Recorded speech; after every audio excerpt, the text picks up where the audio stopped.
ami az ünnepet magát, újraélni a nélkül csodát.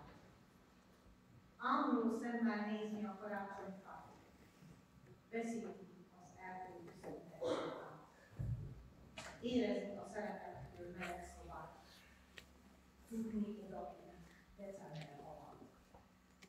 Hallani a csengetű hangját, édesanyám kedves hívó hangját. Állani megilletődöttem némán, mint gyermekkoros karácsonyán. Hinni ajándékozó Jézuskát, és sírni, kísérni élek bánatán. Lénát Ágnes csodálatos gondolataival kívánok mindenkinek egy áldott, békés ünnepet. Egészségben és bőtességben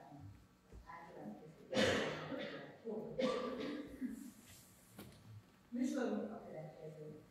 Verkesi Sándor, Mindig jöjjetek, Dalóci Bárkos Tamás, Mostan kinyílt, Birtala József, Kicsit Betlehem, Joseph Martin, Megváltón született. Szóló énekel Fülöp Zsolna, zongorán kísért Diakon Monika, vezényel Szándor Tina. Fogadják el!